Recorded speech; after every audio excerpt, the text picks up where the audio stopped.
Melanjutkan kisah Himura Batosai yang pertama, cerita masih berlatar pada tahun 1878-an ketika sepasukan polisi yang dipimpin oleh seorang kapten bernama Kapten Hajime sedang melakukan penangkapan terhadap buronan pembunuh, di mana misi penangkapan ini berakhir dengan bencana tatkala satu persatu dari mereka dibantai dengan sangat keji.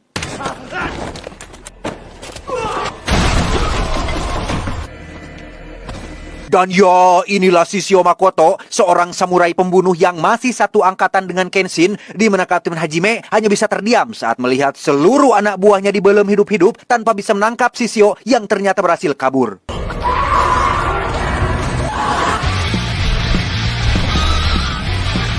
Dan inilah Rurouni Kenshin Kyoto Inferno.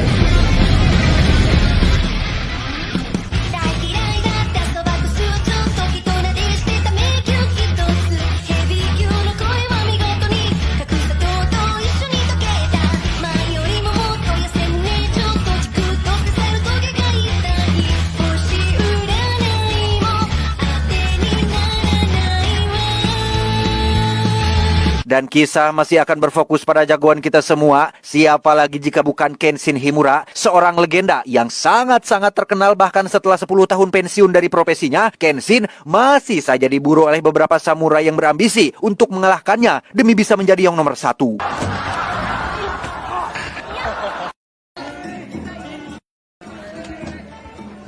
Sesuai yang diceritakan di film pertamanya, Kenshin kini tinggal di sebuah dojo milik seorang gadis baik hati bernama Kaoru. Tidak hanya itu saja, Kenshin kini punya keluarga baru, yaitu Sanosuke si petarung jalanan, Megumi si dokter, dan Yahiko adiknya si Kaoru.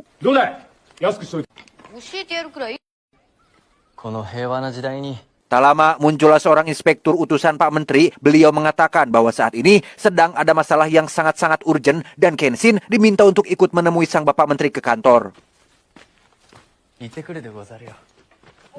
Dan inilah Bapak Menteri yang langsung menjelaskan terkait masalah yang sangat-sangat urgent, yaitu tentang seorang pembunuh yang masih satu angkatan dengan Kenshin, yakni siapa lagi jika bukan Shishio Makoto. Lebih dari seorang pembunuh biasa, Shishio rupanya punya rencana yang lebih besar, yaitu ingin membumi hanguskan kota Kyoto. 10 tahun lalu ketika masa perang, Shishio adalah seorang samurai yang bekerja untuk pemerintah. Dari segi kecepatan, kemampuan, dan kecerdasan, Shishio hampir menyamai Kenshin. Bedanya, letak perbedaannya, ia tidak memandang siapa lawan, mau lemah, mau musuh sudah menyerah, wanita, ataupun anak-anak, Shishio akan tetap menghunuskan pedangnya, sehingga ketika perang berakhir, Pak Menteri dan para petinggi pemerintah lain pun sepakat untuk melenyapkannya, karena setelah mereka memenangkan peperangan, jasanya sudah tidak dibutuhkan lagi yang kalaupun ia dibiarkan hidup, tentu akan sangat berbahaya untuk keselamatan warga sipil lainnya.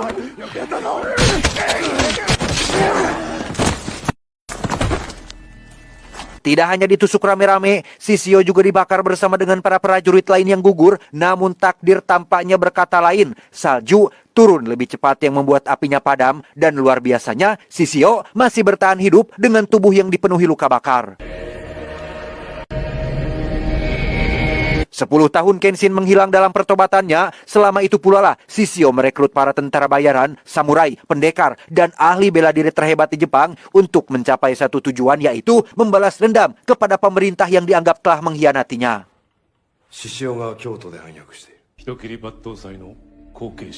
Pada intinya, Pak Menteri mengundang Kenshin datang ke sini untuk meminta bantuannya, karena dengan SDM yang pemerintah miliki, tentulah tidak sebanding dengan apa yang bisa Shishio lakukan, dan hanya Kenshin lah satu-satunya orang yang bisa menghentikannya. Sepulangnya Kenshin ke dojo, Kaoru dan Megumi pun langsung kesal kepada pemerintah yang selalu melibatkan Kenshin ketika ada butuhnya saja, di mana Kenshin sendiri tampak masih berpikir karena ini menyangkut keamanan negara, termasuk keselamatan warga di kota Kyoto.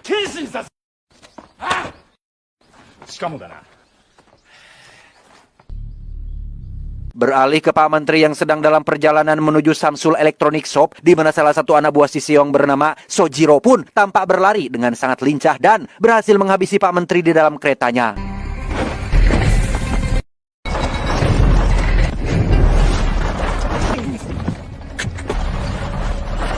Alhasil, Kenshin pun kembali dipanggil ke kantor pemerintahan dan semakin didesak oleh inspektur agar cepat mengambil keputusan yang jika kematian Pak Menteri dianggap masih kurang, Kenshin pun diajak melihat puluhan jasad polisi yang merupakan ulah kekejaman Shishio.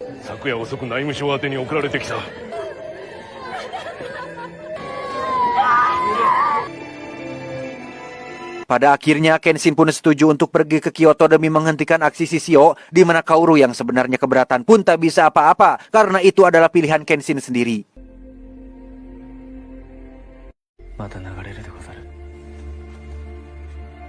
Tepat saat Kenshin pergi dengan meninggalkan kimono warna merahnya, Sanosuke sendiri tak sengaja bertemu dengan seorang pendatang yang berpakaian macam jagoan bernama Aoshi. Ia mengaku jauh-jauh datang dari Kyoto, rupanya adalah untuk mencari sosok Kenshin dan berambisi untuk mengalahkannya agar bisa menjadi yang terkuat dan nomor satu. Melihat sikap Aoshi yang mencela-mencele dan tidak tahu adab sopan santun, Sanosuke pun menantangnya berduel dan inilah yang terjadi.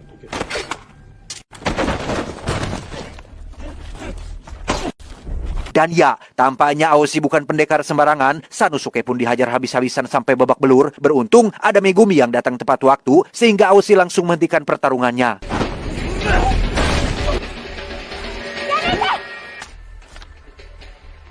Kembali ke Kenshin yang masih sedang melakukan perjalanan dengan pakaian pengembaranya, di mana saat ia sedang istirahat dan melem lauk di sungai, muncullah seorang wanita bernama Misao yang mencuri pedang milik Kenshin dan langsung kabur saat menyadari dirinya ketahuan.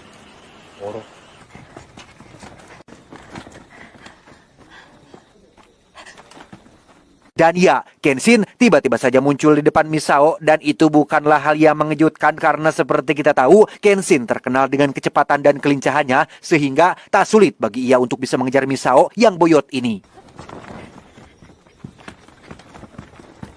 Entah siapa Misao dan apa tujuannya, tetapi Kenshin berhasil mengambil kembali pedangnya dan sempat terjadi sedikit pertarungan yang tidak terlalu serius sampai akhirnya muncul seorang anak kecil dan petugas polisi yang terluka parah mengaku bahwa desa mereka baru saja dibakar oleh sekelompok orang tak dikenal.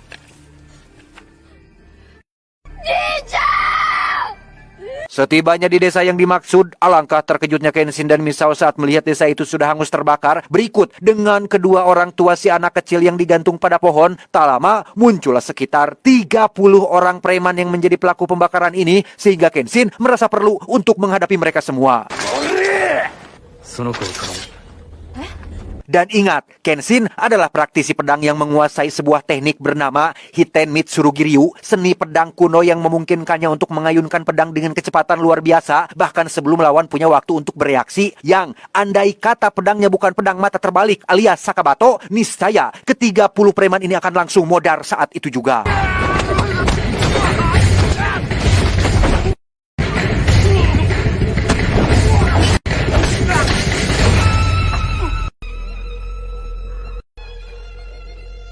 Tak lama, muncullah Sojiro yang datang untuk membawa Kenshin menemui majikannya yang setibanya di lokasi pemandian air panas. Kita akhirnya akan melihat pertemuan pertama kali antara Kenshin dan Shishio. Sama-sama ahli pedang hebat, sama-sama pernah membunuh banyak orang. Bedanya, Kenshin sudah tobat, sedangkan Shishio masih terus melakukannya, sehingga sudah jelas mana yang suhu, mana yang junior. Tapi meski begitu, kita semua yang menonton pasti akan sangat dibuat emosi tatkala mengetahui jika alasan Shishio membakar desa kecil ini hanya karena tertarik dengan pemandian air panasnya dan ingin memilikinya untuk diri sendiri. Melihat Kenshin memakai pedang mata terbalik membuat Shishio tidak begitu mood menerima tantangan duelnya. Shishio mengaku bahwa ia hanya akan bertarung dengan sosok Batosai sang pembantai, bukan dengan pria biasa yang menggunakan pedang aneh, sehingga Shishio pun meminta Sojiro untuk mewakilkannya. Dan jika Anda belum mengenal Sojiro, dia adalah tangan kanan Shishio yang paling cepat dan lincah, selalu tersenyum, ramah karena ibunya asli keturunan Sunda. Gerakan ciri khasnya adalah ajret-ajretan alias melompat dengan satu kaki, dan itu cukup membuat Kenshin terintimidasi.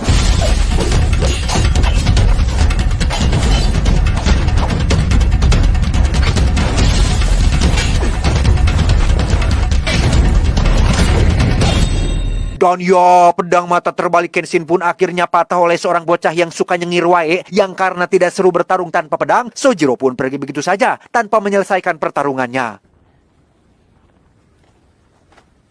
Singkat cerita, Kenshin akhirnya tiba di kota Kyoto yang cukup ramai dan dipenuhi banyak orang, sampai akhirnya muncul lagi si Misao yang menyeret Kenshin untuk ikut bersamanya.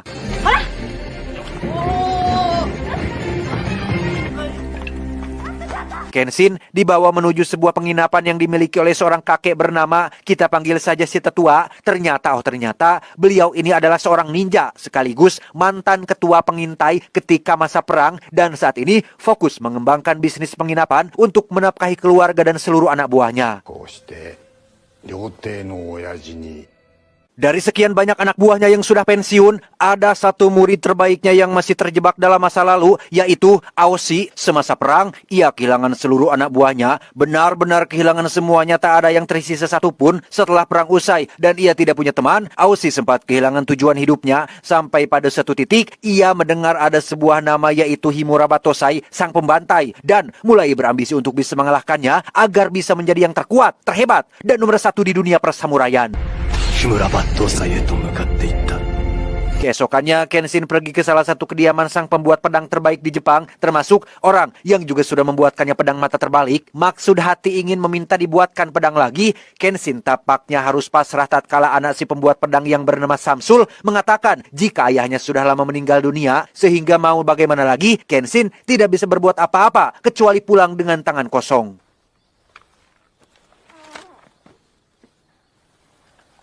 Tak lama setelah Kenshin pergi, muncul lagi seseorang yang lain bernama Cho. Ia adalah pendekar suruhan Shishio yang diutus untuk mengambil pedang terakhir buatan ayah Samsul yang katanya masih Samsul simpan. Yang karena Samsul bersikeras tidak mengakuinya, Cho pun menyandera anaknya yang masih kecil sehingga...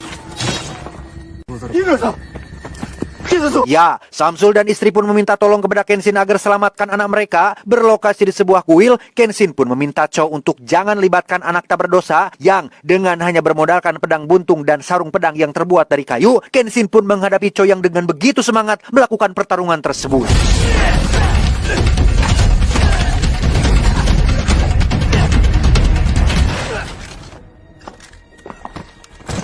Dan ya, Cho jelas bukan tandingan seorang Kenshin. Jauh sekali, sangat jauh sekali levelnya. Masih untung Cho dihantam pakai sarung pedang kayu. Coba kalau itu pedang tajam yang beneran. Wah, modar sih teh. Cho kembali berdiri. Ia tampaknya belum menyerah dan mulai mengeluarkan seluruh kemampuan yang dimilikinya.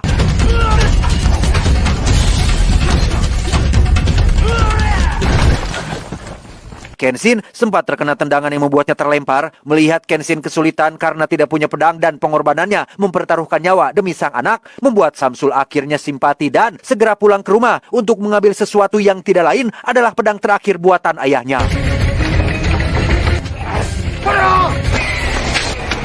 Setelah berhasil meraih pedangnya, Kenshin hanya terdiam dalam posisi kuda-kuda ciri khasnya, di mana Cho yang mulai jengkel pun berjalan ke arah anak Samsul dan mengancam akan menghabisinya sehingga...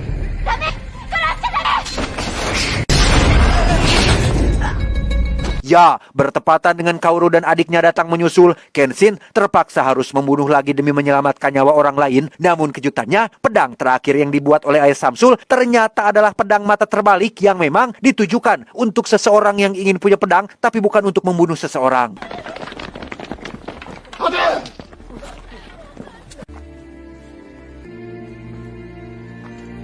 Beralih ke Shishio yang sudah siap menyerang kota Kyoto, di mana ia juga sudah merekrut sekitar 10 pendekar terhebat dari seluruh penjuru Jepang agar rencananya bisa berjalan lancar.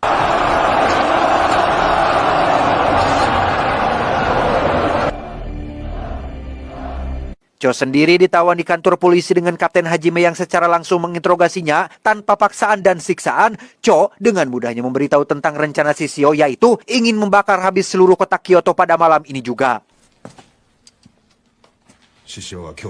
Kenshin yang mendengar hal itu pun sempat curiga jika ada hal lain yang sedang Shishio rencanakan, karena tidak mungkin Cho dengan begitu mudahnya memberitahu rencana sang majikan. Tetapi Kapten Hajime menegaskan bahwa ia mengaku sudah bertemu dengan berbagai macam penjahat dan terkadang mereka terbiasa berbicara apapun yang mereka inginkan meskipun itu mengkhianati majikan.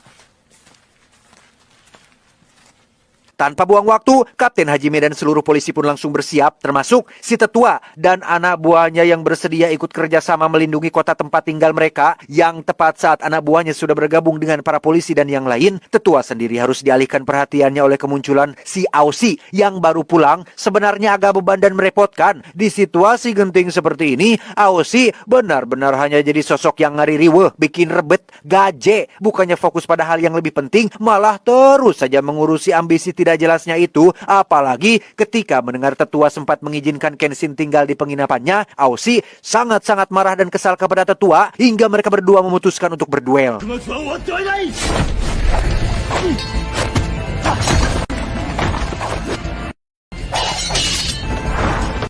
Karena mereka dari basic ninja, tetua pun sempat berkamuflase di balik pintu. Namun Aoshi dengan cepat menyadari hal itu dan tetua akhirnya tumbang kalah oleh murid terbaiknya sendiri tepat saat Misao baru tiba di sana. Kembali ke Kenshin dan para polisi yang sedang bersiap menyambut Shishio dan seluruh pasukannya, mereka datang bersama dengan api besar untuk membakar kota ini yang tanpa buang-buang waktu lagi, para polisi pun langsung menyerang duluan dan inilah yang terjadi.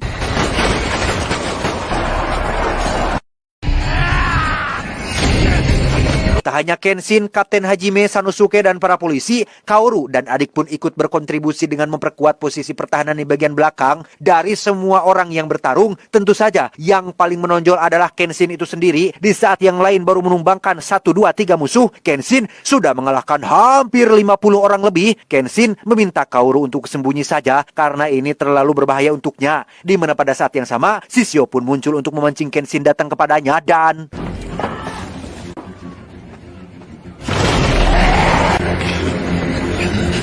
Ya, Shishio memakai strategi licik dengan membuat dirinya seolah menjadi banyak, namun itu tidak menjadi masalah untuk Kenshin karena berapapun jumlahnya, ia akan tetap mengalahkan mereka semua tanpa memperdulikan apapun.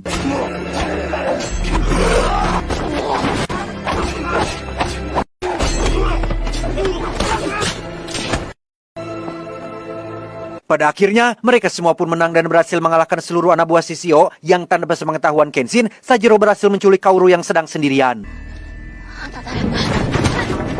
Di saat yang sama, Kenshin mulai sadar jika ini semua terlalu mudah. Menurut pengalamannya, setiap musuh yang ia lawan pasti memiliki rencana terselubung yang lebih besar. Dan benar saja, setelah melihat peta, Kenshin akhirnya sadar jika Shishio tidak hanya mengincar kota Kyoto, melainkan mengincar sesuatu yang lebih besar, yaitu seluruh negara Jepang, dimulai dengan menargetkan kota Tokyo sebagai titik awal pembumi hangusannya.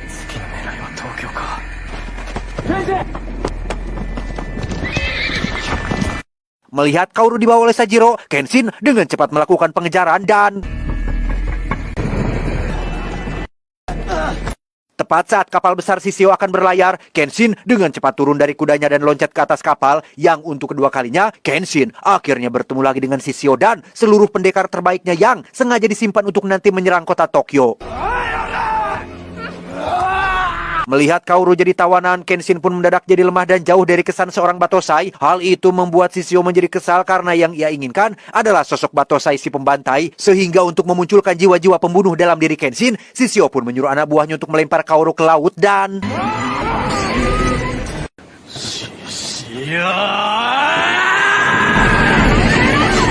Ya, Kenshin pun langsung maju ke arah Shishio tapi dijegat oleh 10 pendekar terhebat, di mana Kenshin sempat adu pedang dengan Shishio sebentar sampai akhirnya ia pun loncat ke laut demi untuk menyelamatkan nyawa Kaoru.